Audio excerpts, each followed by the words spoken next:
Okay students, നമ്മളിന്ന് നോക്കാൻ പോകുന്നത് ജേക്വറി എന്നുള്ള ടോപ്പിക്കാണ്.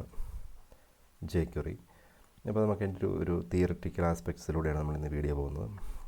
ജേക്വറി ഡെവലപ്പ് ചെയ്തേക്കുന്നത് ജോൺ റിസേഗ് എന്ന് പറയുന്ന ഒരാളാണ്. അത് ഫസ്റ്റ് ഇതിൻ്റെ ഒരു റിലീസ് വന്നേക്കുന്നത് ഓഗസ്റ്റ് 2006. അപ്പോൾ ഇതൊരു വൺ വേർഡ് ക്വസ്റ്റ്യൻ ആയിട്ടുണ്ട് ചോദിക്കാം. ജേക്വറി ഡെവലപ്പ് ചെയ്തേക്കുന്ന ആരാന്നുള്ളത് ജോൺ റിസേഗ് എന്ന് പറയുന്ന ആളാണ് ഡെവലപ്പ് ചെയ്തേക്കുന്നത്. അപ്പോൾ ഇതിൻ്റെ ഉപയോഗം എന്താണ്? അതായത് ജേക്വറി എന്ന് വെച്ച് കഴിഞ്ഞാൽ ഇതിൻ്റെ ഒരു key time lightweight JavaScript library. JQuery എന്ന് പറഞ്ഞാൽ എന്താണ് എഴുതേണ്ടതെന്ന് വെച്ച് കഴിഞ്ഞാൽ, ജേക്വറി എന്ന് വെച്ച് കഴിഞ്ഞാൽ ഈ ജേക്വറിയുടെ exact meaning it's a lightweight JavaScript ലൈബ്രറിയാണ്. അത് ജാവാ സ്ക്രിപ്റ്റിൻ്റെ ഒരു ലൈബ്രറിയാണ് ജേക്വറി എന്ന് പറയുന്നത്. എന്തിനു വേണ്ടിയാണെന്ന് വെച്ച് കഴിഞ്ഞാൽ, ഇതിൻ്റെ മോട്ടോ എന്ന് വെച്ച് കഴിഞ്ഞാൽ റൈറ്റ് ലെസ് ഡൂ മോർ. അതായത് വളരെ കുറച്ച് എഴുതുക പക്ഷേ കൂടുതൽ കാര്യങ്ങൾ ചെയ്യുക. അതാണ് ജേക്വറി കൊണ്ട് ഉദ്ദേശിക്കുന്നത്. അതായത് ജാവാ സ്ക്രിപ്റ്റിൽ നമ്മൾ കൂടുതലായിട്ട് എഴുതിയേക്കുന്ന കോഡുകളെ ഒന്ന് സിംപ്ലിഫൈ ചെയ്യാൻ വേണ്ടിയാണ് ജേക്വറി യൂസ് ചെയ്യുന്നത്. അപ്പോൾ ജേക്വറിയുടെ മോട്ടോ എന്താണെന്ന് വെച്ച് കഴിഞ്ഞാൽ റൈറ്റ് ലെസ് ഡൂ മോർ. വളരെ കുറച്ച് എഴുതി കൂടുതൽ കാര്യങ്ങൾ ചെയ്യുക എന്നുള്ളതാണ് ജേക്വറിയുടെ മോട്ടോ എന്ന് പറഞ്ഞു കഴിഞ്ഞാൽ. ജേക്വറി എന്താണെന്ന് വെച്ച് കഴിഞ്ഞാൽ, ഇത് ജേക്വറി എന്ന് വെച്ചാൽ ഒരു ലൈറ്റ് വെയ്റ്റ് ജാവാ സ്ക്രിപ്റ്റ് ലൈബ്രറിയാണ്. അതായത് കൂടുതൽ കാര്യങ്ങൾ ചെയ്യാനായിട്ട് എഴുതി വെച്ചേക്കുന്ന ചില കോഡുകൾ നമ്മൾ പറയുന്ന പേരാണ് ലൈബ്രറി എന്ന് പറയും. അങ്ങനെ ജാവാ സ്ക്രിപ്റ്റിൻ്റെ ഒരു ലൈബ്രറിയാണ് എന്തെന്ന് പറയുന്നത് ജേക്വറി എന്ന് പറയുന്നത്. അതിൻ്റെ motto write less and do more.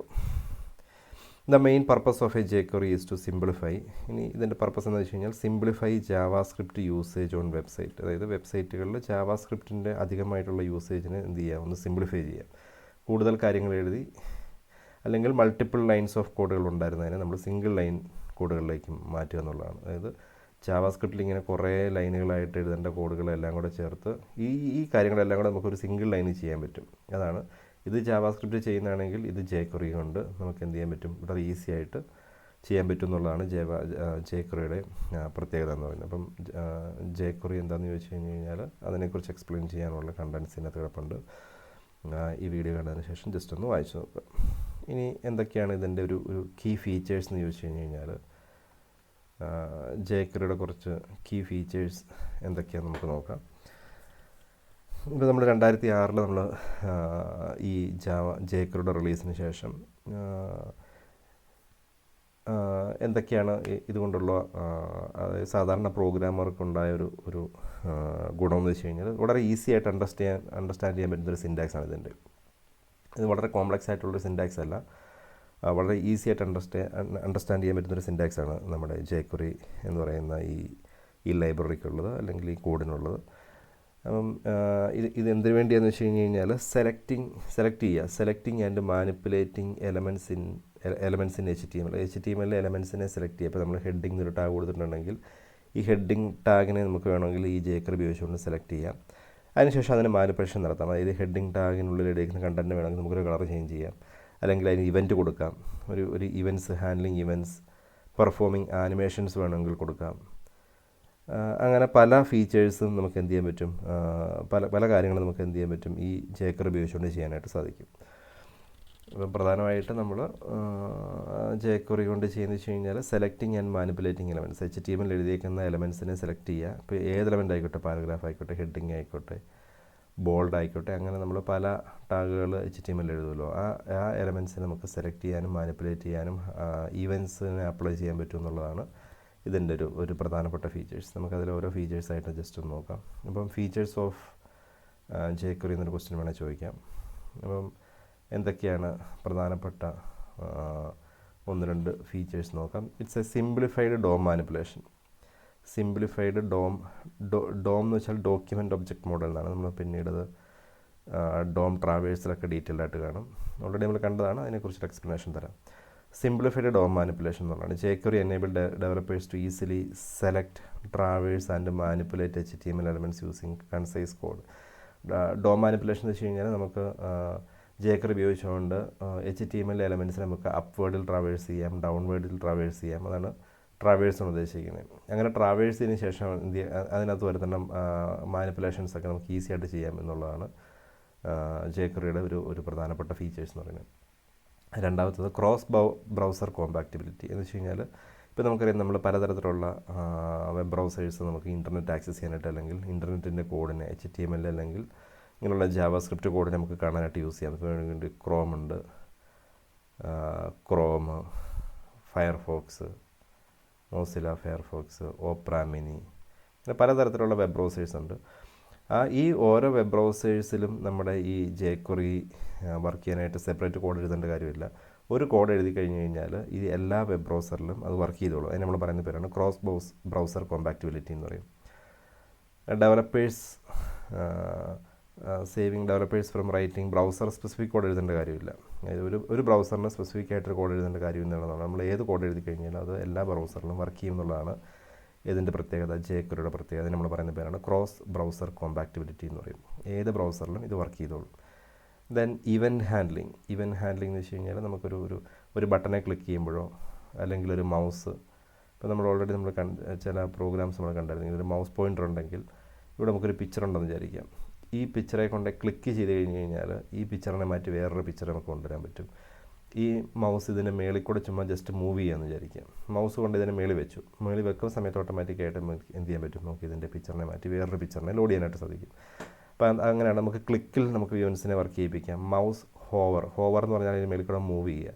മൗസിൻ്റെ മൂവ്മെൻറ്റിൽ നമുക്ക് എന്ത് ചെയ്യാൻ പറ്റും, ഇവൻറ്റ്സ് കൊണ്ടുവരാൻ പറ്റും എന്നുള്ളതൊക്കെയാണ്. അങ്ങനെയുള്ള ഇവൻറ്റ്സിനെയൊക്കെ നമുക്ക് എന്ത് ചെയ്യാൻ പറ്റും, jQuery ഉപയോഗിച്ചുകൊണ്ട് ചെയ്യാൻ പറ്റും എന്നുള്ളതാണ് അതിൻ്റെ ഒരു ഫീച്ചർ എന്ന് പറയുന്നത്. ദെൻ എക്സ്റ്റൻസിബിലിറ്റി എന്ന് വെച്ചാൽ ഒരു പുതിയ പ്ലഗിനൊക്കെ വന്നു കഴിഞ്ഞ് കഴിഞ്ഞാൽ അല്ലെങ്കിൽ പ്ലഗിൻ ഉപയോഗിച്ചുകൊണ്ട് നമുക്ക് എന്ത് ചെയ്യാൻ പറ്റും, നമ്മൾ എഴുതിയേക്കുന്ന കോഡിൻ്റെ ഫങ്ഷനാലിറ്റി കൂട്ടാനായിട്ട് സാധിക്കും. അങ്ങനെ നമുക്ക് ഒരു റോബസ്റ്റ് എക്കോസിസ്റ്റം പവർഫുള്ളായിട്ടുള്ള ഒരു കോഡ് എഴുതാനായിട്ട് സാധിക്കും എന്നുള്ളതാണ് ഇതിൻ്റെ പ്രത്യേകത. jQueryയിൽ ഓരോ വേർഷൻസിലും പുതിയ പ്ലഗിൻസിലൊക്കെ അവർ കൊണ്ടുവരും. പ്ലഗിൻ എന്ന് വെച്ച് കഴിഞ്ഞാൽ പുതിയ ഫീച്ചേഴ്സ് അവർ കൊണ്ടുവരും. അത് ഉപയോഗിച്ചിട്ട് നമുക്ക് എന്ത് ചെയ്യാൻ പറ്റും എന്നുള്ളതാണ്. നമ്മൾ എഴുതിയേക്കുന്ന കോഡിനെ ഈസി ആയിട്ട് നമുക്ക് എന്ത് ചെയ്യാൻ പറ്റും, കുറച്ചും കൂടെ പവർഫുള്ളാക്കി മാറ്റാനായിട്ട് സാധിക്കും. അപ്പോൾ ഇതൊക്കെയാണ് ഒരു പ്രധാനപ്പെട്ട ഫീച്ചേഴ്സ് എന്ന് വെച്ച് കഴിഞ്ഞാൽ നമുക്ക് DOM മാനിപ്പുലേഷൻ വളരെ ട്രാവേഴ്സിങ് വളരെ സിംപ്ലിഫൈ ആക്കാൻ പറ്റും. ഏത് ബ്രൗസറിലും വർക്ക് ചെയ്യും. പലതരത്തിലുള്ള ഇവൻറ്റുകൾ നമുക്ക് ഹാൻഡിൽ ചെയ്യാൻ പറ്റും. Click event, mouse hover event, അങ്ങനെയുള്ള ഇതല്ലാതെ ഇഷ്ടംപോലെ ഇവൻറ്റ്സുകളുണ്ട്. അങ്ങനെ പല ഇവൻറ്റുകൾ നമുക്ക് ഹാൻഡിൽ ചെയ്യാൻ പറ്റും. പിന്നെ നമുക്ക് എന്ത് ചെയ്യാൻ പറ്റും, നമ്മുടെ കോഡ് നമുക്ക് എക്സ്റ്റെൻഡ് ചെയ്യാൻ പറ്റും. അത് കൂടുതൽ കോഡ് എഴുതാതെ നമുക്ക് ചില പ്ലഗിനുകൾ ഉപയോഗിച്ചുകൊണ്ട് നമുക്ക് എന്ത് ചെയ്യാൻ പറ്റും, എക്സ്റ്റെൻഡ് ചെയ്ത് കുറച്ചും കൂടെ പവർഫുള്ളാക്കാൻ പറ്റും എന്നുള്ളതാണ് jQueryയുടെ ഒരു പ്രത്യേകത എന്ന് പറയുന്നത്. ഓക്കെ, ഇനി കുറച്ച് അഡ്വാൻറ്റേജസ് നോക്കാം. നമ്മൾ ഈ കണ്ട കാര്യങ്ങളൊക്കെ തന്നെ, ഫീച്ചേഴ്സിനെ കണ്ട കാര്യങ്ങളൊക്കെ തന്നെ ഉണ്ടല്ലോ, ആ കാര്യങ്ങളും അതിന് കുറച്ച് എക്സ്ട്രാ ആയിട്ട് വരുന്ന കുറച്ച് കാര്യങ്ങളുടെയാണ് അഡ്വാൻറ്റേജസ് എന്ന് പറയുന്ന കൺസെപ്റ്റ് വരുന്നത്. അതിൽ ഒന്നാമത്തെ അഡ്വാൻറ്റേജ് സിംപ്ലിഫൈഡ് സിൻറ്റാക്സ് ആണ്. വളരെ ചെറിയ സിൻറ്റാക്സ് ആണ്. നമുക്ക് jQuery പഠിക്കാനായിട്ട് അധിക പ്രശ്നങ്ങളൊന്നുമില്ല. നമ്മൾ ഓൾറെഡി സിൻറ്റാക്സ് കണ്ടാണ്. ഒരു ഡോളർ സിമ്പിൾ കൊടുക്കുക, ദെൻ ഏത് എലമെൻറ്റിനാണോ സെലക്ട് ചെയ്യേണ്ടത് സെലക്ടർ കൊടുക്കുക, ഈ സെലക്ട് ചെയ്ത് കഴിഞ്ഞാൽ എന്ത് ആക്ഷനാണോ പെർഫോം ചെയ്യേണ്ടത് ആക്ഷൻ കൊടുക്കുക. ഇത്രയേ ഉള്ളൂ. ഇത്രയും സ്ഥാനത്തിൽ നമുക്ക് jQueryയുടെ കോഡ് തീരും. അതാണ് സിംപ്ലിഫൈഡ്. ലെങ്തി ആയിട്ട് കോഡ് എഴുതേണ്ട കാര്യമില്ല. ഡോളർ കൊടുക്കുക, ഒരു സെലക്ടർ അപ്ലൈ ചെയ്യുക, ആ സെലക്ടറിന് വേണ്ട ആക്ഷൻസ് പെർഫോം ചെയ്യാം. അത്രയും വളരെ സിംപ്ലിഫൈഡ് ആയിട്ടുള്ള കോഡാണ്. നമുക്ക് ജാവാസ്ക്രിപ്റ്റിൽ എഴുതിയേക്കുള്ള ലെങ്തി ആയിട്ടുള്ള കോഡ് എഴുതേണ്ട എന്നുള്ളതാണ് ഇതിൻ്റെ പ്രത്യേകത. ഇറ്റ്സ് സിംപ്ലിഫൈഡ് സിൻറ്റാക്സ് എന്ന് പറയുന്നത്. സിംപ്ലിഫൈഡ് സിൻറ്റാക്സ് ആണ്. ഇനി രണ്ടാമത്തെ കാര്യം നമ്മൾ പറഞ്ഞതാണ് ക്രോസ് ബ്രൗസർ കോമ്പാക്റ്റിബിലിറ്റി. നമുക്ക് ഏത് ബ്രൗസറാണെന്ന് ഓരോ ബ്രൗസറിനും സ്പെസിഫിക്കായിട്ട് കോഡ് എഴുതേണ്ട കാര്യമില്ല. എല്ലാ ബ്രൗസറിലും നമ്മൾ എഴുതിയേക്കുന്ന കോഡ് jQueryയുടെ കോഡ് വർക്ക് ചെയ്തെന്നുള്ളതാണ് നമ്മുടെ ക്രോസ് ബ്രൗസർ കോമ്പാക്റ്റിബിലിറ്റി എന്ന് പറയുന്നത് നമ്മൾ ഉദ്ദേശിക്കുന്നത്. ഇതിലെ കുറച്ച് പോയിൻറ്റ്സ് നിങ്ങൾ ഓർത്തിരിക്കണം. റിച്ച് ഫീച്ചർ സെറ്റ്, അതായത് jQuery include wide range of features including DOM traversal, manipulation, event handling, അങ്ങനെയുള്ള എല്ലാ കാര്യങ്ങളും ഇതിനകത്ത് ചെയ്യാം. നമുക്ക് ട്രാവേഴ്സ് ചെയ്യാം, മാനിപ്പുലേഷൻ ചെയ്യാം, ഇവൻറ്റ് ഹാൻഡ്ലിങ് ചെയ്യാം, ആനിമേഷൻസ് ചെയ്യാം, അങ്ങനെയുള്ള പല കാര്യങ്ങൾ ചെയ്യാൻ പറ്റുന്നുണ്ട്. അതിനൊരു റിച്ച് ഫീച്ചർ, ഇഷ്ടംപോലെ ഫീച്ചേഴ്സ് അടങ്ങിയിരിക്കുന്ന, നമ്മൾ മേളിൽ കണ്ടല്ലോ അത്രയും ഫീച്ചേഴ്സൊക്കെ ഉള്ള ഒരു പ്രോഗ്രാമിംഗ് കൺസെപ്റ്റാണെന്ന് പറയുന്നത് നമ്മുടെ എന്തെന്ന് പറയും jQuery എന്ന് പറയുന്നത്. ഈസി ടു യൂസ് എന്ന് വെച്ച് കഴിഞ്ഞാൽ സിൻറ്റാക്സ് വളരെ കൺസൈസ് ആൻഡ് റീഡബിളാണ്. ഈസിയർ ടു ഒരു ബിഗിനറിന് പോലും അത് ലേൺ ചെയ്ത് എന്ത് ചെയ്യാൻ പറ്റും, ഈസി ആയിട്ട് പ്രോഗ്രാം എഴുതാൻ പറ്റും എന്നുള്ളതാണ് ഇതിൻ്റെ ഒരു പ്രത്യേകത. വളരെ സിമ്പിൾ സിൻറ്റാക്സാണ് നമ്മൾ ആദ്യം കണ്ടിരുന്നു. അങ്ങനെ സിമ്പിളായിട്ടുള്ള സിൻറ്റാക്സിനെ അത്യാവശ്യം HTML എഴുതാൻ അറിയാവുന്ന ആൾക്കാർക്ക് ഈസി ആയിട്ട് അത് അണ്ടർസ്റ്റാൻഡ് ചെയ്യാൻ പറ്റും എന്നുള്ളതാണ് ഇതിൻ്റെ ഒരു പ്രത്യേകത എന്ന് പറയുന്നത്. പിന്നെ ഇഷ്ടംപോലെ പ്ലഗിൻസ് നമുക്ക് അവൈലബിൾ ആണ്. ആ പ്ലഗിനുകൾ യൂസ് ചെയ്തുകൊണ്ട് നമുക്ക് എന്ത് ചെയ്യാൻ പറ്റും, എക്സ്ട്രാ കോഡുകളൊന്നും എഴുതാതെ അത് ഉപയോഗിച്ചുകൊണ്ട് നമുക്ക് ഈസി ആയിട്ട് കാര്യങ്ങൾ ചെയ്യാൻ പറ്റും. നമ്മൾ ഫോം വാലിഡേഷൻസ് ചെയ്ത് ഓർക്കുന്നുണ്ടല്ലോ. ഫോം വാലിഡേഷൻസ് ചെയ്തപ്പോൾ നമ്മൾ കുറേ കോഡുകൾ എഴുതിയിട്ട് കുറേ കോഡുകൾ എഴുതിയിട്ടാണ് ഓരോ ബോക്സുകളും പോയി തപ്പിപ്പിടിച്ച് അതിനകത്ത് എം ടി ആണോ ചെക്ക് ചെയ്തിട്ടാണ് നമ്മൾ വാലിഡേഷൻ ചെയ്തത്. പക്ഷേ ഈ വാലിഡേഷൻ നമ്മൾ പ്ലഗിൻ ഉപയോഗിച്ചുകൊണ്ട് ചെയ്തു. വാലിഡേഷനെ പ്ലഗിൻ ഉപയോഗിച്ചുകൊണ്ട് ചെയ്തപ്പോൾ അത്രയും കോഡുകൾ വേണ്ടി വന്നില്ല എന്നുള്ളതാണ് എൻ്റെ പ്രത്യേകത. അത് എക്സ്ട്രാ കോഡുകൾ റൈറ്റ് ചെയ്യാതെ പ്ലഗിൻ ഉപയോഗിച്ചുകൊണ്ട് നമുക്ക് ഈസി ആയിട്ട് കുറച്ചും കൂടെ കോഡ് കുറയ്ക്കാൻ സാധിക്കും എന്നുള്ളതാണ്. അങ്ങനെ പലതരത്തിലുള്ള വാലിഡേഷൻ ചെയ്യാൻ പ്ലഗിനുണ്ട്.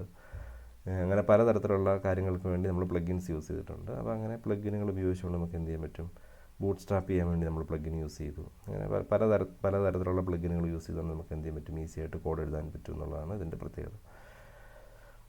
അപ്പോൾ അങ്ങനെ ഈ പ്ലഗിനുകളും ബിൽറ്റ് ഇൻ ഫങ്ഷൻസൊക്കെ യൂസ് ചെയ്തുകൊണ്ട് നമ്മൾ എഴുതുന്നതുകൊണ്ട് തന്നെ നമുക്ക് എന്ത് ചെയ്യാൻ പറ്റും, നമ്മുടെ കോഡ് എഴുതാനുള്ള ടൈം കുറയ്ക്കാനായിട്ട് സാധിക്കും. റെഡ്യൂസ്ഡ് ഡെവലപ്മെൻറ്റ് ടൈം, ഈ ടൈം കുറയ്ക്കാൻ പറ്റും എന്നുള്ളതാണ് അടുത്തൊരു അഡ്വാൻറ്റേജ് ആയിട്ട് പറയുന്നത്. ഇങ്ങനെ പ്ലഗിനുകളും ഫങ്ഷൻസൊക്കെ ഉപയോഗിച്ചുകൊണ്ട് കോഡ് എഴുതുന്നതുകൊണ്ട് തന്നെ നമുക്ക് ഈസി ആയിട്ട് കോഡ് എഴുതാനും സാധിക്കും. നമ്മുടെ ഡെവലപ്മെൻറ്റ് ടൈമും കുറയും. കോഡിൻ്റെ ലെങ്ത് കുറയുന്നതനുസരിച്ച് അതിൻ്റെ ടൈമും കുറയുമല്ലോ. ദെൻ പലതരത്തിലുള്ള ഇവൻറ്റ് ഹാൻഡ്ലിങ് ചെയ്യാൻ പറ്റും. നമ്മൾ പറഞ്ഞിരുന്നു, മൗസ് മൂവ് ചെയ്യുന്നതും മൗസ് ഹോവർ ചെയ്യുന്നതും അങ്ങനെയുള്ള പലതരത്തിലുള്ള ഇവൻറ്റ്സുകൾ നമുക്ക് ചെയ്യാനായിട്ട് സാധിക്കും. അതാണ് ഇവൻറ്റ് ഹാൻഡ്ലിങ് എന്ന് പറയുന്നത്. അതൊരു അഡ്വാൻറ്റേജാണ്. ആനിമേഷൻസ് ആൻഡ് എഫക്ട്സ് കൊടുക്കാനായിട്ട് സാധിക്കും. അതായത് effects like fading, sliding, custom animations, ഇതെല്ലാം നമുക്ക് വളരെ മിനിമലായിട്ടുള്ള കോഡുകൾ ഉപയോഗിച്ചുകൊണ്ട് ചെയ്യാൻ പറ്റും. ഫെയ്ഡിങ് എന്ന് വെച്ച് കഴിഞ്ഞാൽ നമ്മൾ ഇതിങ്ങനെ ഒരു ലെറ്റർ ഉണ്ടെങ്കിൽ ഇതിനെ മങ്ങി അങ്ങ് പോവുക.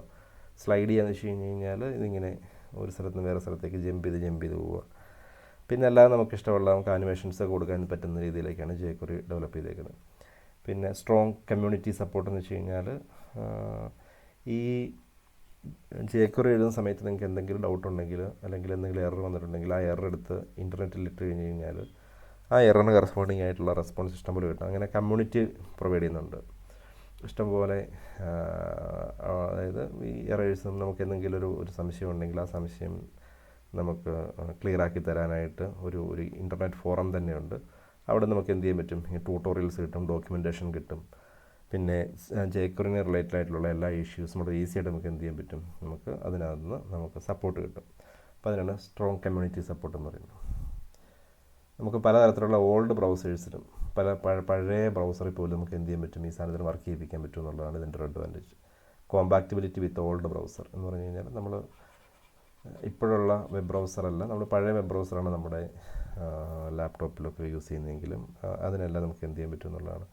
അതിനെല്ലാം ഈ jQuery നമുക്ക് വർക്ക് ചെയ്യാനായിട്ട് സാധിക്കും എന്നുള്ളതാണ് ഇതിൻ്റെ പ്രത്യേകത, jQueryയുടെ പ്രത്യേകത.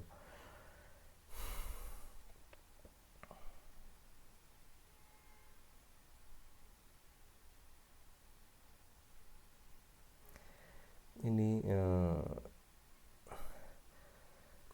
ഒരു കമ്പാരിസനാണ്. അതായത് ജാവാസ്ക്രിപ്റ്റും jQuery നമ്മൾ ഒരു ഡോം മാനിപ്പുലേഷൻ ആണെങ്കിൽ, ട്രാവേഴ്സിംഗ് ഒക്കെ ആണെങ്കിൽ ജാവാസ്ക്രിപ്റ്റിൽ അത് മാനുവലായിട്ടും വളരെ ഡീറ്റെയിൽ ആയിട്ടും ചെയ്യേണ്ടി വരും. പക്ഷേ jQuery വളരെ ഈസി ആയിട്ട് നമുക്ക് ചെയ്യാൻ സാധിക്കും എന്നുള്ളതാണ് പ്രത്യേകത. ഇവൻറ്റ് ഹാൻഡ്ലിംഗ് ആണെങ്കിൽ ജാവാസ്ക്രിപ്റ്റിൽ വളരെ കോംപ്ലക്സ് ആണ്, പക്ഷേ jQueryയിൽ വളരെ സ്ട്രെയിറ്റ് ഫോർവേഡായിട്ട് നമുക്ക് ചെയ്യാനായിട്ട് പറ്റും. ക്രോസ് ബ്രൗസർ ഇഷ്യൂസ് എന്ന് വെച്ച് കഴിഞ്ഞാൽ ചില കോഡുകളൊന്നും ജാവാസ്ക്രിപ്റ്റ് കോഡുകളൊന്നും ചിലപ്പം ചില ബ്രൗസറിലൊന്നും എടുക്കുകയില്ല. പക്ഷേ അതെല്ലാം ഓട്ടോമാറ്റിക്കായിട്ട് jQuery മാനേജ് ചെയ്തോളും. പെർഫോമൻസ് വളരെ ഫാസ്റ്റായിട്ട് ജാവാസ്ക്രിപ്റ്റ് കോഡുകൾ വർക്ക് ചെയ്യും. പക്ഷേ സ്ലൈറ്റ്ലി ഇതിനെ ബേസ് ചെയ്യുമ്പം jQueryയുടെ കോഡുകൾ റൺ ചെയ്യാനായിട്ട് കുറച്ച് കുറവായിരിക്കും, എന്ന് വെച്ചാൽ സ്പീഡ് കുറവായിരിക്കും എന്നുള്ളൊരു കുഴപ്പം മാത്രമേ ഉള്ളൂ. ഇനി നമുക്ക് എങ്ങനെയാണ് jQuery നമ്മുടെ പ്രോഗ്രാമിലേക്ക്, ഇപ്പോൾ നമ്മൾ ഇത്രയും നേരം അതിൻ്റെ ഒരു തിയററ്റിക്കൽ ആസ്പെക്ട്സിനെ കുറിച്ചാണ് പറഞ്ഞത്. ഇനി നമുക്കതെങ്ങനെയാണ് നമ്മുടെ പ്രോഗ്രാമിലേക്ക് ഈ jQueryനെ കൊണ്ടുവരാൻ പറ്റും എന്നുള്ളതാണ്. രണ്ട് രീതിയിൽ നമുക്ക് കൊണ്ടുവരാൻ പറ്റും. ഒന്നാമത്തെ രീതി നമ്മൾ കണ്ടതാണ്. അതായത് നമ്മൾ jQueryയുടെ കോഡിനെ നമ്മൾ എന്ത് ചെയ്യാൻ പറ്റും, download jQuery library from jQuery.com. jQuery.comലേക്ക് നിങ്ങൾ പോവുക. ഇത് നിങ്ങളെ കൊണ്ട് ഡൗൺലോഡ് ചെയ്യിപ്പിച്ചിട്ട് ഞാൻ ഇൻസ്റ്റാൾ ചെയ്യിപ്പിച്ചിട്ടുള്ളതാണ്. jQuery.comൽ പോവുക. ഇനിയിപ്പോൾ അതിൻ്റെ പാത്തൊന്നും ജസ്റ്റ് ഇനി പറയുന്നില്ല, കാരണം നമുക്ക് സമയമില്ലാത്തതുകൊണ്ട് തന്നെ. jQuery.comൽ പോയിട്ട് അതിൻ്റെ കോഡ് ഡൗൺലോഡ് ചെയ്യാം. അപ്പം നമുക്ക് jQuery 3.7.1 എന്നും പറഞ്ഞൊരു JS ഫയൽ കിട്ടുന്നതായിട്ട് നിങ്ങൾ ഓർക്കുന്നുണ്ടായിരിക്കും. അതിനെ നമ്മൾ എന്ത് ചെയ്തു, നമ്മുടെ ഫോൾഡർ എവിടെയാണോ അവിടെ കൊണ്ടിട്ടു. കൊണ്ടിട്ടതിന് ശേഷം നമ്മൾ എന്ത് ചെയ്യുന്നു, SRC ഉപയോഗിച്ചുകൊണ്ട് നമ്മുടെ ഈ കോഡിലേക്ക് ഈ jQueryയുടെ പ്ലഗിനെ കൊണ്ടുവരികയാണ് ചെയ്തത്. നിങ്ങൾ ഓർക്കുന്നുണ്ടാവും. പിന്നെ രണ്ടാമത്തെ മെത്തേഡ് എന്ന് വെച്ച് കഴിഞ്ഞാൽ നമുക്കിങ്ങനെ ഡൗൺലോഡൊന്നും ചെയ്യേണ്ട. ഓൾറെഡി ഒരു സൈറ്റിൽ നിന്ന് അതിൻ്റെ പാത്ത് പറഞ്ഞു കൊടുത്താൽ മതി. അതിന് നമ്മൾ പറയുന്ന പേരാണ് CDN എന്ന് പറയും, കണ്ടൻറ്റ് ഡെലിവറി നെറ്റ്വർക്ക് എന്ന് പറയും. CDN ഇത് ഓർത്തിരിക്കണം. കണ്ടൻറ്റ് ഇത് നമ്മൾ jQuery ചെയ്തിട്ടില്ലെങ്കിൽ നമ്മൾ ബൂട്ട് സ്ട്രാപ്പിൽ നമുക്ക് ഡയറക്റ്റായിട്ട് നെറ്റിൽ നിന്ന് നമ്മൾ എന്ത് ചെയ്തു, ഇതിൻ്റെ പാത്തെടുത്ത് ചെയ്തിട്ടുണ്ട്. അപ്പം 2 രീതിയിൽ. അപ്പം ഇത് ഇങ്ങനെ ചെയ്യണമെങ്കിൽ നമ്മുടെ കോഡ് റൺ ചെയ്യുന്ന സമയം ഫുൾ ടൈം നമുക്ക് എന്ത് ചെയ്യണം, ഇൻ്റർനെറ്റ് ആക്സസ് ഉണ്ടാവണം. ഇതാണെങ്കിൽ നമുക്ക് ഒരിക്കൽ ഡൗൺലോഡ് ചെയ്ത് നമ്മുടെ ഫോൾഡറിലേക്ക് കൊടുത്തു കഴിഞ്ഞാൽ jQuery ഏത് സമയത്ത് നെറ്റ് ഉണ്ടെങ്കിൽ നെറ്റ് ഇല്ലെങ്കിൽ നമുക്ക് വർക്ക് ചെയ്യിപ്പിക്കാനായിട്ട് സാധിക്കും. മൂന്നില്ല, ഈ 2 മെത്തേഡ്. ഒന്നെന്ന് വെച്ച് കഴിഞ്ഞാൽ ഒന്നെങ്കിൽ ഡൗൺലോഡ് ചെയ്ത് നമുക്ക് യൂസ് ചെയ്യാം, അല്ലെങ്കിൽ നമുക്ക് ഡൗൺലോഡ് ചെയ്യാതെ ഇൻ്റർനെറ്റിൻ്റെ സഹായത്തോടുകൂടി CDN നെറ്റ്വർക്കിൽ നിന്നും, അതായത് കണ്ടൻറ്റ് ഡെലിവറി നെറ്റ്വർക്കിൽ നിന്നും നമുക്ക് എന്ത് ചെയ്യാൻ പറ്റും, നെറ്റിൻ്റെ സഹായത്തോടുകൂടി ഈ ലൈബ്രറി നമുക്ക് എന്ത് ചെയ്യാൻ പറ്റും, നമ്മുടെ പ്രോഗ്രാമിലേക്ക് കൊണ്ടുവരാനായിട്ട് സാധിക്കും എന്നുള്ളതാണ്. 2 രീതിയിൽ നമുക്ക് എന്ത് ചെയ്യാൻ പറ്റും, ഈ jQuery നമുക്ക് സെറ്റ് ചെയ്യാനായിട്ട് പറ്റും. ഇനി നമ്മൾ ഒന്നാമത്തെ രീതിയിലാണ് നമ്മൾ ചെയ്തിരുന്നെങ്കിൽ നമ്മൾ ഡൗൺലോഡ് ചെയ്യുമ്പോൾ നമുക്ക് എന്ത് ചെയ്യും, jQuery 3.7.1 min.js എന്നൊരു ഫയൽ നമുക്ക് ഡൗൺലോഡായിട്ട് കിട്ടും. ഈ ഡൗൺലോഡ് ചെയ്തതിനെ നമ്മുടെ ഫോൾഡറിനകത്തോട്ട് സ്റ്റോർ ചെയ്യുന്നു. എന്നിട്ട് നമ്മുടെ പ്രോഗ്രാമിലേക്ക് ഇത് കൊണ്ടുവരാനായിട്ട് നമ്മുടെ ഹെഡ് സെക്ഷനിൽ, ഇതാണ് ഇതിൻ്റെ കോഡ്, ഹെഡ് സെക്ഷനിൽ നമ്മൾ ചെയ്തിട്ടുണ്ട് സ്ക്രിപ്റ്റ് src = jQuery 3.7.1 min.js/script എന്ന് കൊടുത്തു കഴിഞ്ഞാൽ ഇനി നമുക്ക് എന്ത് ചെയ്യാൻ പറ്റും, നമ്മുടെ പ്രോഗ്രാമിൽ jQuery കോഡുകൾ എഴുതാൻ പറ്റും. അപ്പോൾ jQuery പ്ലഗിൻ ഡൗൺലോഡ് ചെയ്ത് jQueryയുടെ കോഡ് പ്ലഗിൻ ഡൗൺലോഡ് ചെയ്ത് നമ്മുടെ പ്രോഗ്രാമിലേക്ക് കൊണ്ടുവന്നു. ഇനി ഇങ്ങനെ ആ പ്രോഗ്രാം നമ്മുടെ ഫോൾഡറിൽ കൊണ്ടുവന്നു. ആ ഫോൾഡറിനെ അത് നമ്മൾ എഴുതുന്ന പ്രോഗ്രാമിലേക്ക് കൊണ്ടുവരാനായിട്ട് ഇത്രയും കാര്യങ്ങൾ ചെയ്താൽ മതി. ഇതാണ് എൻ്റെ ഒരു പ്ലഗിൻ നമ്മുടെ പ്രോഗ്രാമിലേക്ക് കൊണ്ടുവരാനുള്ള സിൻറ്റാക്സ്. അപ്പോൾ ഇത് ഓർത്തിരിക്കണം. ഹെഡ് സെക്ഷനിൽ script src = jQuery 3.7.1 min.js script close ചെയ്യുന്നു, ഹെഡ് ക്ലോസ് ചെയ്യുന്നു. ഇനി നമ്മുടെ ബോഡി സെക്ഷനിൽ നമുക്ക് എന്ത് ചെയ്യാൻ പറ്റും, ബോഡി സെക്ഷനിൽ നമുക്ക് jQueryയുടെ കോഡുകൾ എഴുതി റൺ ചെയ്യാനായിട്ട് സാധിക്കും. ഇതാണ് ഒന്നാമത്തെ രീതിയിൽ നമ്മുടെ പ്രോഗ്രാം ഡൗൺലോഡ് ചെയ്ത് കൊണ്ടുവരാനുള്ള മെത്തേഡ്. ഇനി രണ്ടാമത്തെ CDN ഉപയോഗിച്ചുകൊണ്ട് എങ്ങനെ കൊണ്ടുവരാം. CDN ഉപയോഗിച്ചുകൊണ്ട് കൊണ്ടുവരാനായിട്ട് വേറെ ഒന്നുമില്ല, നമുക്ക് ഇൻ്റർനെറ്റ് ആക്സസിൻ്റെ സഹായത്തോടു കൂടി നെറ്റിൽ പോവുക. അതിനുശേഷം CDN സൈറ്റ് ഓപ്പൺ ചെയ്യുക, CDN വെബ്സൈറ്റ് ഓപ്പൺ ചെയ്യുക. അപ്പോൾ അതിനകത്ത് നമുക്കൊരു കോഡിങ്ങിനെ, അതായത് ഗൂഗിൾ CDN എക്സാമ്പിൾ, ഇങ്ങനൊരു കോഡ് കാണും. ഈ കോഡിനെ ജസ്റ്റ് നിങ്ങൾ കോപ്പി ചെയ്യുക. ഇങ്ങനൊരു കോഡ് അതിനകത്ത് കാണും. നിങ്ങൾ ആ സൈറ്റ് ഓപ്പൺ ചെയ്യുമ്പോൾ ഈ കോഡ് കോപ്പി ചെയ്തതിന് ശേഷം നമ്മുടെ പ്രോഗ്രാമിൽ കൊണ്ടുപോയി ഹെഡ് സെക്ഷനിൽ പേസ്റ്റ് ചെയ്യാം. അതായത് ഈ ഹെഡ് സെക്ഷനിൽ jQuery https ajax google appis.com ajax എന്നൊക്കെ പറഞ്ഞ് ഇങ്ങനെ കുറേ പാത്തുകൾ കാണും. അതായത് ഇതെല്ലാം കൂടെ നിങ്ങൾ കോപ്പി ചെയ്ത് ജസ്റ്റ് നമ്മുടെ പ്രോഗ്രാമിലേക്ക് പേസ്റ്റ് ചെയ്താൽ മതി. വേറെ ഒന്നും നമ്മൾ നോക്കണം, ഡൗൺലോഡ് ചെയ്യാൻ പോകണ്ട. ഇത് ഇത്രയും നമ്മുടെ ഹെഡ് സെക്ഷനിലേക്ക് പേസ്റ്റ് ചെയ്ത് കഴിഞ്ഞാൽ, അതായത് ഈ സ്ക്രിപ്റ്റിനുള്ളിലേക്ക് എഴുതിയേക്കുന്ന ഈ സാധനങ്ങൾ നമ്മുടെ ഹെഡ് സെക്ഷനിൽ കോപ്പി ചെയ്ത് കഴിഞ്ഞാൽ നമുക്ക് നമ്മുടെ പ്രോഗ്രാമിൽ എന്ത് വർക്ക് ചെയ്യാനായിട്ട് സാധിക്കും, jQuery വർക്ക് ചെയ്യാനായിട്ട് സാധിക്കും. അങ്ങനെ വർക്ക് ചെയ്യണമെങ്കിൽ ഒരു കുഴപ്പം എന്ത് വേണം, ഇൻ്റർനെറ്റിൻ്റെ സഹായം വേണം എന്നുള്ളൂ. അപ്പോൾ ഈ 2 മെത്തേഡിലാണ് നമുക്ക് എന്ത് ചെയ്യാൻ പറ്റുന്നത്, നമ്മുടെ jQueryനെ വർക്ക് ചെയ്യാനായിട്ട് സാധിക്കും. അപ്പോൾ നമ്മൾ CDN നെറ്റ്വർക്കിൽ നിന്നാണ് നമ്മൾ വർക്ക് ചെയ്യുന്നതെങ്കിൽ അതിൻ്റെ ഉള്ള അഡ്വാൻറ്റേജ് എന്ന് വെച്ച് കഴിഞ്ഞാൽ നമുക്ക് ഡൗൺലോഡിങ്ങിൻ്റെ ആവശ്യമില്ല. നോ ഡൗൺലോഡ് റിക്വയർഡ്, ഫാസ്റ്റായിട്ട് നമുക്ക് ലോഡ് ചെയ്യാനായിട്ട് സാധിക്കും.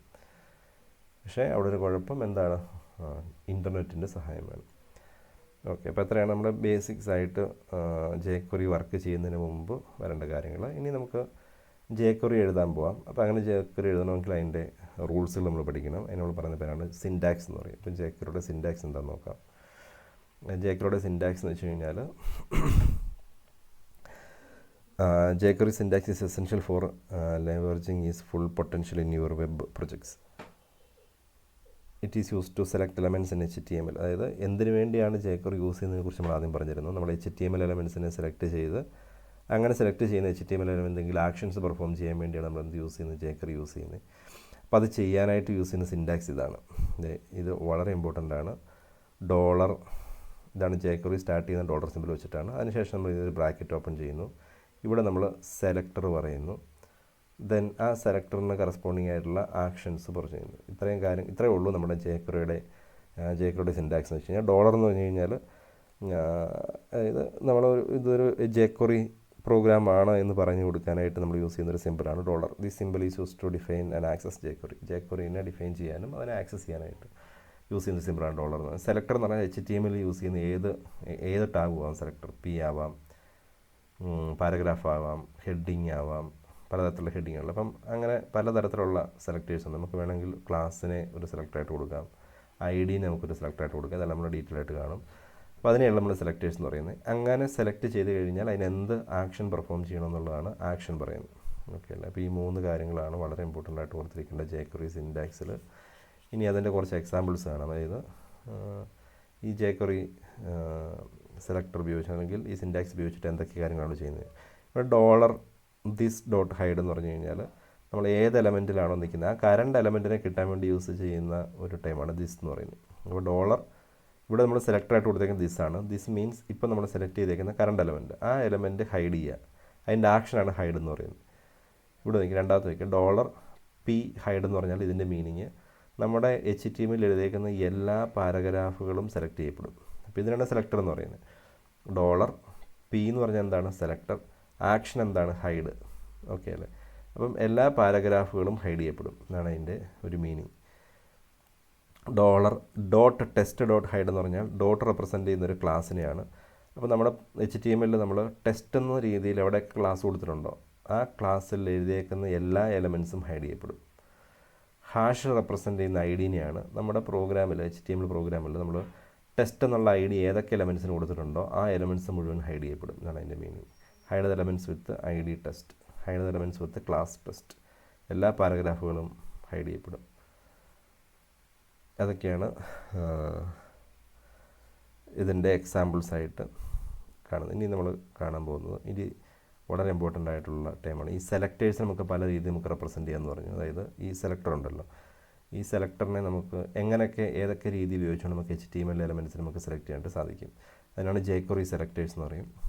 ഇതിൻ്റെ സിൻറ്റാക്സുകളും ഈ കൺസെപ്റ്റും വളരെ ഇമ്പോർട്ടൻ്റ് ആണ്. നമ്മൾ ഓരോന്നും വളരെ ഡീറ്റെയിൽഡ് ആയിട്ട് പ്രോഗ്രാം എഴുതി നമ്മൾ കണ്ടിട്ടുണ്ട്. അപ്പം ഇത് jQuery സെലക്ടേഴ്സ് എന്നുള്ളത് വളരെ ഇമ്പോർട്ടൻ്റ് ആയിട്ടുള്ള ടോപ്പിക്കാണ്. jQuery സെലക്ടേഴ്സ് ഉള്ളത് ക്വസ്റ്റ്യൻ ചോദിക്കാം, എന്താണ് jQuery സെലക്ടർ എന്ന് പറയുന്നത്. jQuery സെലക്ടർ എന്ന് വെച്ചാൽ അതിൻ്റെ പ്രോഗ്രാമായിട്ടൊന്നും ഞാൻ പറയുന്നില്ല, കാരണം ഓൾറെഡി പ്രോഗ്രാം ചെയ്തിരിക്കുന്ന തിയറിറ്റിക്കൽ ആസ്പെക്ട്സ് കണ്ട് ജസ്റ്റ് അങ്ങ് പോകാമെന്ന് പറയുള്ളൂ. jQueryയുടെ സെലക്ടർ എന്ന് പറഞ്ഞു കഴിഞ്ഞാൽ നമ്മൾ HTML എഴുതിയേക്കുന്ന എലമെൻറ്റ്സിനെ നമുക്ക് സെലക്ട് ചെയ്യാൻ വേണ്ടിയാണ് നമ്മൾ എന്ത് ചെയ്യുന്നത്, സെലക്ടേഴ്സ് യൂസ് ചെയ്യുന്നത്. The selector in jQuery is a function that select nodes that is elements from the document object model. ഡോമിനകത്ത് നമ്മൾ പറയുന്ന അല്ലെങ്കിൽ HTML പറയുന്ന എലമെൻറ്റ്സിനെയാണ് നമ്മൾ എന്ത് പറയുന്നത്, സെലക്ടേഴ്സ് എന്ന് പറയുന്നത്. ഓക്കെ, ഇനി ഏതൊക്കെ തരത്തിലുള്ള സെലക്ടേഴ്സ് ഉണ്ടെന്ന് നോക്കാം. നമുക്ക് പ്രധാനമായിട്ടും 4 തരത്തിലുള്ള 4 രീതിയിലാണ് ഇതിനെ ക്ലാസിഫൈ ചെയ്യുന്ന ഈ സെലക്ടേഴ്സിനെ. അതിൽ ഒന്നാമത്തെ സെലക്ടറാണ് എലമെൻറ്റ് സെലക്ടർ എന്ന് പറയും. രണ്ടാമത്തേത് ക്ലാസ് സെലക്ടർ, മൂന്നാമത്തേത് ID സെലക്ടർ, നാലാമത്തേത് attribute selector. Element selector, class selector, ID selector, attribute selector. അപ്പോൾ ഇത് ഈ സെലക്ടേഴ്സ് എന്നുള്ളത് ഏതൊക്കെയാണ് നമ്മുടെ jQueryയിലെ സെലക്ടേഴ്സ് എന്നുള്ളത് ക്വസ്റ്റ്യൻ ചോദിക്കുകയാണെങ്കിൽ ഒന്നാമത്തെ എന്തായിട്ട് എഴുതണം, എലമെൻറ്റ് സെലക്ടർ എന്ന് എഴുതണം. രണ്ടാമത്തേത് ക്ലാസ് സെലക്ടർ എന്ന് എഴുതണം. മൂന്നാമത്തേത് ID സെലക്ടർ എന്ന് എഴുതണം. നാലാമത്തെ എന്താണ്, ആട്രിബ്യൂട്ട് സെലക്ടർ എന്ന് പറയും. അതൊരു എലമെൻറ്റ് ഉപയോഗിച്ചിട്ട് ഡയറക്റ്റ് എലമെൻറ്റിൻ്റെ പേര് ഉപയോഗിച്ചുകൊണ്ട് നമുക്ക് സെലക്ട് ചെയ്യാൻ പറ്റുന്നതിന് എലമെൻറ്റ് സെലക്ടർ എന്നും, ക്ലാസ് ഉപയോഗിച്ചിട്ടാണ് സെലക്ട് ചെയ്യുന്നതെങ്കിൽ ക്ലാസ് സെലക്ടർ എന്നും, ID ഉപയോഗിച്ചിട്ടാണ് സെലക്ട് ചെയ്യുന്നതെങ്കിൽ ID സെലക്ടർ എന്നും, ആട്രിബ്യൂട്ടാണ് ഉപയോഗിച്ചിട്ടാണ് സെലക്ട് ചെയ്യുന്നതെങ്കിൽ നമ്മൾ എന്തെന്ന് പറയും, ആട്രിബ്യൂട്ട് സെലക്ടർ എന്നും പറയും. ഓക്കെ, അപ്പം നമുക്ക് ഓരോന്നായിട്ട് നോക്കാം. എന്താണ് എലമെൻറ്റ് സെലക്ടർ എന്ന് പറയും. എലമെൻറ്റ് സെലക്ടർ എന്ന് വെച്ച് കഴിഞ്ഞാൽ HTML എലമെൻസിനെ ആ എലമെൻറ്റിൻ്റെ പേര് ഉപയോഗിച്ചുകൊണ്ട് നമുക്ക് സെലക്ട് ചെയ്യാനായിട്ട് സാധിക്കും. ഒരു HTML എലമെൻറ്റ് നമുക്ക് അതിൻ്റെ പേര് ഉപയോഗിച്ചിട്ടോ ക്ലാസ് ഉപയോഗിച്ചിട്ടോ ID ഉപയോഗിച്ചുകൊണ്ട് നമുക്ക് സെലക്ട് ചെയ്യാനായിട്ട് സാധിക്കും. അപ്പോൾ അങ്ങനെ സെലക്ട് ചെയ്യുന്നതിനകത്ത് നമ്മൾ എന്ത് ചെയ്യാൻ പറ്റും, നമ്മൾ അതിൻ്റെ പേര് ഉപയോഗിച്ചുകൊണ്ട് എലമെൻറ്റ് നെയിം ഉപയോഗിച്ചുകൊണ്ടാണ് നമ്മൾ സെലക്ട് ചെയ്യുന്നതെങ്കിൽ നമ്മൾ അതിനെ പറയുന്ന പേരാണ് എലമെൻറ്റ് സെലക്ടർ എന്ന് പറയും. ഒരു എലമെൻറ്റിൻ്റെ നെയിം ഉപയോഗിച്ചിട്ടാണ് നമ്മൾ അതിനെ സെലക്ട് ചെയ്യുന്നതെങ്കിൽ അതിന് നമ്മൾ പറയുന്ന പേരാണ് എലമെൻറ്റ് സെലക്ടർ എന്ന് പറയുന്നത്. എക്സാമ്പിളായിട്ട് പറയുകയാണെങ്കിൽ നമുക്ക് ഒരു HTML ഉണ്ടെന്ന് വിചാരിക്കുക. അതായത് HTML നമുക്ക് പലതരത്തിലുള്ള ടാഗുകളുണ്ട്. ഹെഡിങ് ടാഗുണ്ട്. ഇതും നമ്മുടെ ബോഡി സെക്ഷനിൽ നമ്മൾ ഒരു ഹെഡിങ് H1 ടാഗ് എഴുതിയിട്ടുണ്ട്. അതിൻ്റെ അകത്ത് കുറച്ച് കണ്ടൻറ്റ് എഴുതിയിട്ടുണ്ടെന്ന് വിചാരിക്കുക. H2 ടാഗ് എഴുതിയിട്ടുണ്ട്. അതിനകത്ത് നമ്മൾ കുറച്ച് കണ്ടൻറ്റ് ഉണ്ടെന്ന് വിചാരിക്കുക. ബോൾഡ് ടാഗുണ്ട്. അതിനകത്ത് കുറച്ച് കണ്ടൻറ്റ് ഉണ്ടെന്ന് വിചാരിക്കുക. അതിനുശേഷം നമ്മൾ ബോഡി ക്ലോസ് ചെയ്യുന്നു. ഇതാണ് നമ്മുടെ HTML പ്രോഗ്രാമെങ്കിൽ നമുക്ക് വേണ്ടത് H2 ഹെഡിങ് 2 എഴുതിയേക്കുന്ന കണ്ടൻസിന് എന്തെങ്കിലും നമുക്കൊരു ആക്ഷൻ പെർഫോം ചെയ്യണം. ഇവിടെ ഞാൻ എഴുതിയേക്കുന്ന കണ്ടൻസ് ഇത് മാത്രം സെലക്ട് ചെയ്താൽ മതി. നമ്മുടെ ബോഡിയിൽ എഴുതിയേക്കുന്ന ഈ എലമെൻറ്റിനെ മാത്രം സെലക്ട് ചെയ്യുക. എന്നിട്ട് അതിനെന്തെങ്കിലും ആക്ഷൻ പെർഫോം ചെയ്യണമെന്ന് വിചാരിക്കുക. അപ്പോൾ അങ്ങനെ ഉണ്ടെങ്കിൽ നമ്മൾ എഴുതുന്നത് ഡബിൾ കോട്ട്സിൽ ഏത് എലമെൻറ്റിനെയാണോ സെലക്ട് ചെയ്യേണ്ട എലമെൻറ്റിൻ്റെ പേര് H2. ദെൻ ആക്ഷനായിട്ട് നമ്മൾ എന്ത് ചെയ്യുന്നു, .cssനകത്ത് കളർ റെഡ് ആക്കുന്നു. അതായത് H2 എഴുതിയേക്കുന്ന ഹെഡിങ് ടാഗിൽ എഴുതിയേക്കുന്നത് ഒരു MES എഴുതിയിട്ടുണ്ടെങ്കിൽ ആ MESൻ്റെ കളർ എന്താക്കി മാറ്റും, റെഡ്. ബാക്കിയൊന്നും നമ്മൾ ചെയ്യുന്നില്ല. H2 എഴുതിയേക്കുന്ന കണ്ടൻസിനെ മാത്രം നമുക്ക് റെഡാക്കുന്നു. അപ്പോൾ അങ്ങനെ എലമെൻറ്റിൻ്റെ പേര് പറഞ്ഞുകൊണ്ട്, അതായത് H2, H1, ബോൾഡ്, അങ്ങനെ എലമെൻറ്റിൻ്റെ ഇവിടെ നമുക്ക് ഡയറക്റ്റ് എലമെൻറ്റിൻ്റെ പേര് പറഞ്ഞു കൊടുക്കാം. അങ്ങനെ എലമെൻറ്റിൻ്റെ പേര് പറഞ്ഞു കൊടുത്തുകൊണ്ട് നമുക്ക് ഒരു ആക്ഷൻ പെർഫോം ചെയ്യാൻ പറ്റുന്ന നമ്മൾ പറയുന്ന പേരാണ് എലമെൻറ്റ് സെലക്ടർ എന്ന് പറയും. എലമെൻറ്റ് സെലക്ടർ, നിങ്ങൾ എലമെൻറ്റ് സെലക്ടറിൻ്റെ ബുക്കിൽ എഴുതിയേക്കുന്ന കോഡ് എടുത്ത് നോക്കുക. നമ്മൾ പലതരത്തിലുള്ള കോഡുകൾ ചെയ്തിട്ടുണ്ട്. ഇനി അതല്ല കോഡ് വേണമെങ്കിൽ ഇത് കഴിയുമ്പോൾ ഞാൻ ഈ ഓരോ സെലക്ടറിന് വേണ്ടിയുള്ള കോഡ് ഇട്ടേക്കാം. വളരെ സിംപ്ലിഫൈഡ് ആയിട്ടുള്ള കോഡ്. എലമെൻറ്റ് സെലക്ടറിന് വേണ്ടി ഒരു കോഡ്, എലമെൻറ്റ് സെലക്ടറിന് എന്നിട്ട് അവർ ജസ്റ്റ് ഒരു കോഡും കൂടി നിങ്ങൾ എഴുതി വെക്കുവാണെങ്കിൽ അതിന് അത്രയും കൂടെ മാർക്ക് കിട്ടും. ഓക്കെ, അപ്പം വേറെ ഒന്നുമില്ല, HTML എഴുതിയേക്കുന്ന എലമെൻറ്റിനെ നമുക്ക് സെലക്ട് ചെയ്ത് എന്തെങ്കിലും ആക്ഷൻ പെർഫോം ചെയ്യാൻ വേണ്ടിയാണ് എലമെൻറ്റ് സെലക്ടർ എന്ന് പറയും. ഇനി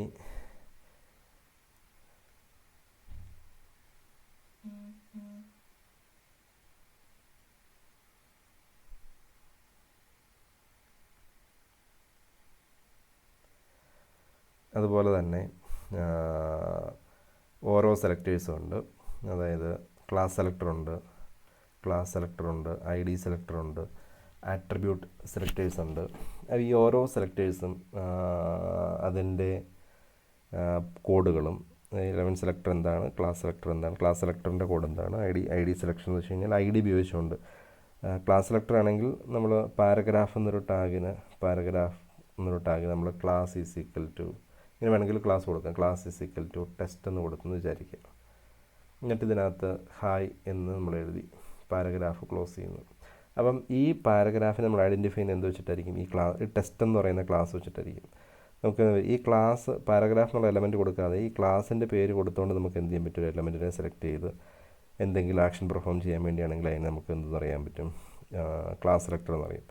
ഇനി അതല്ല ID സെലക്ടർ ആണെങ്കിൽ ഞാനൊരു ബോൾഡ് ടാഗിന് ID ഈക്വൽ ടു ടെസ്റ്റ് എന്ന് കൊടുത്തെന്ന് വിചാരിക്കുക. ID ഈക്വൽ ടു ടെസ്റ്റ് എന്ന് പറഞ്ഞു കഴിഞ്ഞാൽ ഈ എലമെൻറ്റിനെ, ഈ ബോൾഡ് ടാഗിനെ നമ്മൾ റെപ്രസെൻറ്റ് ചെയ്യുന്നതാണ് ഇതിൻ്റെ ID വെച്ചിട്ടായിരിക്കും, ടെസ്റ്റ് എന്നുള്ള ID വെച്ചിട്ടായിരിക്കും. അങ്ങനെ ID ഉപയോഗിച്ച് നമുക്ക് എന്ത് ചെയ്യാൻ പറ്റും, നമുക്ക് ഒരു പർട്ടിക്കുലർ എലമെൻറ്റിനെ സെലക്ട് ചെയ്യാനായിട്ട് സാധിക്കും. ഇനി അതല്ല ആട്രിബ്യൂട്ട് ഉപയോഗിച്ചിട്ടാണ് നമുക്ക് സെലക്ട് ചെയ്യേണ്ടതെങ്കിൽ അതിന് നമ്മൾ പറയുന്ന പേരാണ് ആട്രിബ്യൂട്ട് സെലക്ടർ എന്ന് പറയും. ഓക്കെ, ഇതിൻ്റെയൊക്കെ ഒരു സെപ്പറേറ്റ് കോഡായിട്ട് തന്നെ ഇട്ടേക്കാം. അപ്പോൾ ഇത്രയും കാര്യങ്ങൾ നോക്കുക. ഇത് വളരെ ഇമ്പോർട്ടൻ്റ് ആയിട്ടുള്ള attribute selector, ID selector, class selector എന്നുള്ളത്. ഓക്കെ, ഇനി അടുത്ത് കാണാൻ പോകുന്നത് jQueryയുടെ കുറച്ച് ഫിൽട്ടർ മെത്തേഡുകളാണ്. ഫിൽട്ടർ എന്നൊരു മെത്തേഡാണ് jQueryക്ക്. ഫിൽട്ടർ ഓഫ് എന്ന് പറയുന്നൊരു മെത്തേഡുണ്ട്. ഈ ഫിൽട്ടർ ഓഫ് എന്നുള്ള മെത്തേഡ് പറയുന്നത് നമുക്കൊരു എലമെൻറ്റിനെ സെലക്ട് ചെയ്യണമെന്ന് വിചാരിക്കുക. The filter of method used to refine a selection by filtering elements to match the specific criteria. ഈ ഫിൽട്ടറിനുള്ളിൽ നമുക്കൊരു ക്രൈറ്റീരിയ കൊടുക്കാം. അതായത് $selector .filter ക്രൈറ്റീരിയ. ഈ ക്രൈറ്റീരിയ മാച്ച് ചെയ്യുന്ന, ഈ ക്രൈറ്റീരിയ നമ്മൾ എന്തെങ്കിലും പർട്ടിക്കുലർ ക്രൈറ്റീരിയ കൊടുക്കുമല്ലോ, ഈ ക്രൈറ്റീരിയ മാച്ച് ചെയ്യുന്ന കണ്ടൻസ് മാത്രമേ സെലക്ട് ചെയ്യുള്ളൂ. അതാണ് filtering elements that match the specific criteria. ഈ ക്രൈറ്റീരിയ മാച്ച് ചെയ്യുന്ന എലമെൻറ്റ്സിനെ ഫിൽട്ടർ ചെയ്തിട്ടായിരിക്കും എന്ത് ചെയ്യുന്നത്, അത് നമുക്ക് ഔട്ട്പുട്ട് തരുന്നത്. അപ്പോൾ അതിനുവേണ്ടി യൂസ് ചെയ്യുന്നൊരു ഒരു മെത്തേഡാണ് ഫിൽട്ടർ മെത്തേഡ് എന്ന് പറയും, filter of.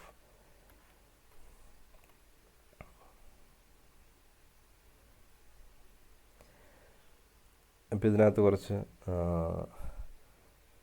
Basic filters in jQuery, അതായത് ബേസിക്സ് ആയിട്ട് നമുക്ക് ചെയ്യാൻ പറ്റുന്ന കുറച്ച് filter ഫങ്ഷൻസാണ്. jQuery provides several basic filter that help to selecting elements based on specific condition. ചില കണ്ടീഷനെ ബേസ് ചെയ്തുകൊണ്ട് നമുക്ക് ബേസിക്കായിട്ട് ഫിൽട്ടർ ചെയ്യാൻ പറ്റുന്ന കുറേയധികം എലമെൻറ്റ്സ് ഉണ്ട്. അതിലൊന്നാമത്തെയാണ് ഫസ്റ്റ് ഓഫ് എന്ന് പറയുന്ന സാധനം. First of filter select the first element in A collection. നമ്മൾ കുറേ എലമെൻറ്റ്സ് കുറേ പാരഗ്രാഫ് കൊടുത്തിട്ടുണ്ടെന്ന് വിചാരിക്കുക. അതിലെ ഫസ്റ്റ് ഓഫ് എന്ന് വെച്ച് കഴിഞ്ഞാൽ ഫസ്റ്റ് പാരഗ്രാഫ് സെലക്ട് ആവും. ഓക്കെ അല്ലേ? അതുപോലെ തന്നെ ലാസ്റ്റ് ഇതിങ്ങനെയാണ് പറയുന്നത്. ഫിൽട്ടർ മെത്തേഡ് ആദ്യം ഒരു ഫുൾ കോൾ എഴുതണം, അതിനുശേഷം ഫസ്റ്റ് എന്ന് കൊടുത്തു കഴിഞ്ഞാൽ ഫസ്റ്റ് എലമെൻറ്റ് നമുക്ക് സെലക്ട് ചെയ്യാൻ സാധിക്കും. ലാസ്റ്റ് ആണെങ്കിൽ ലാസ്റ്റ് എലമെൻറ്റ് സെലക്ട് ചെയ്യാൻ പറ്റും. ഈവൻ ആണെങ്കിൽ ഈവൻ എലമെൻറ്റ് സെലക്ട് ചെയ്യുക. ഓഡ് ആണെങ്കിൽ ഓഡ് എലമെൻറ്റ് സെലക്ട് ചെയ്യുക. ഇങ്ങനെ പല തരത്തിലുള്ള സാധനങ്ങൾ നമ്മൾ ചെയ്തിട്ടുണ്ട്.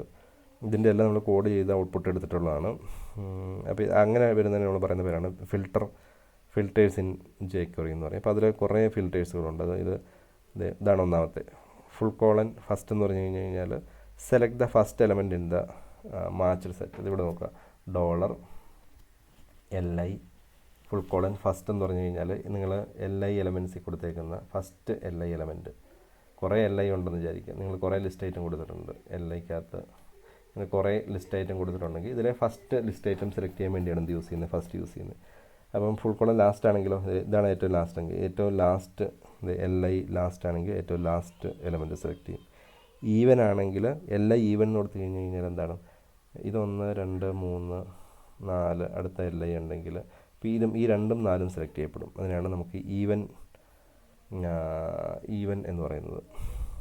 ഈവൻ കൊടുക്കുകയാണെങ്കിൽ ആ രീതിയിലായിരിക്കും സെലക്ഷൻ വർക്ക് ചെയ്യുന്നത്. അതുപോലെ തന്നെ ഓടുണ്ട്. ഓടാണെങ്കിൽ ഓഡ് എലമെൻറ്റ്സ് ആയിരിക്കും സെലക്ട് ചെയ്യപ്പെടുന്നത്. ഇതെല്ലാം ഓർത്തിരിക്കുക.